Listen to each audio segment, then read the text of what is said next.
আইসো।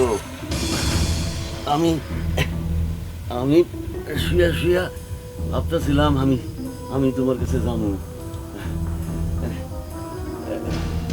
বসো বসো না, তোমার লগে আমার কথা আছে, বসো। বড়ার কোনো দরকার নেই, আপনিও এদিকে কম, আমার কান খোলা আছে, আমি সব শুনতেছি।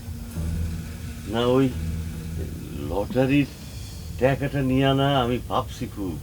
এই এই যে এইটা এইটা তো কোনো লটারি না। লটারি না মানে মানে মানে কি তাহলে এইটা মিথ্যা? না না, মিথ্যা না, মিথ্যা না। আমার লটারি তো ওই দিনই লাগছে যেদিন তুমি আমারে ওই রাস্তার থেকে কুড়ে আইনা বাপের মর্যাদা দিছো, আমারে আমারে খাবার দিছো, বাবার সম্মান দিছো, আমারে আশ্রয় দিছো। আর এইটা এটা তো একটা কাগজ, তার বিনিময়ে কতগুলো টাকা। সারা জীবন অর্থের পিছনে ছুটছি, এই শেষ বয়সে এসা শরীরে যখন আর কুলায় না, তখন স্ত্রী সন্তানের কাছে বোঝা হয়ে গেলাম।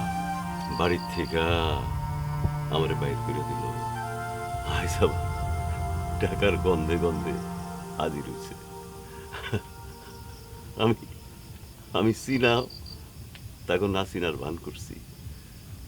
আমার কষ্ট হয়েছে, কিন্তু উপায় নাই। তাগো কাছে আমার তো এখন আর কোনো প্রয়োজন নাই। তাগো প্রয়োজন খালি টাকা। টাকা শেষ, আমিও শেষ। একমাত্র একমাত্র তুমিই আমার কাছে কিছু চাও নাই। আমার কোনো কিছু নাই যাই না, আমারে আমারে আশ্রয় দিছো, খাওয়া দিছো, আমারে বাপের মর্যাদা দিছো। এর চেয়ে বড় পাওয়া তো আমার জীবনে আর কিছুই নাই।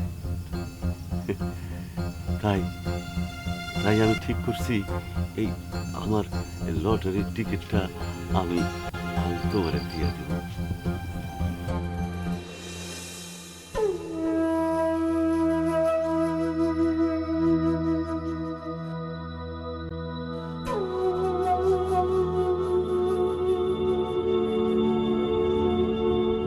আমার ক্ষমা করে দিন, ক্ষমা করবেন আমাকে।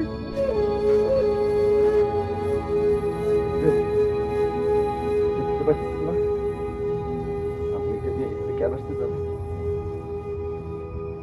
আপনারে খুন করতে, ও, আপনারে খুন করতে তুমি দিত।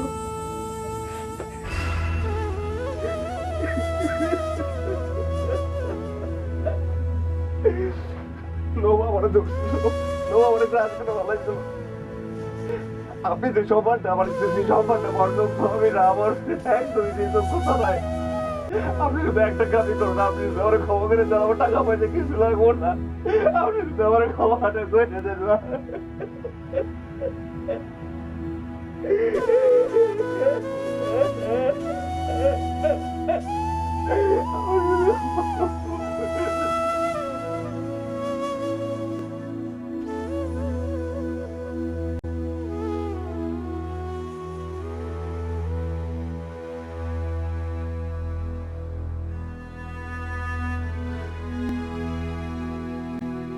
বৃত্তের বাইরে আমরা কেউ না। সুযোগের অভাবে সৎ থাকাটা কোনো সততার মধ্যে পড়ে কি, নাকি মুখোশের আড়ালে অভিনয়টা করে যাওয়াই সততা? তাহলে কি মানবিকতা শুধুই অবান্তর? শেষ পর্যন্ত একটা প্রশ্ন কিন্তু থেকেই যায়, মানব সম্পর্কের মূল্যবোধের জায়গাটা আসলে কোথায়? অর্থে নাকি ভালোবাসায়?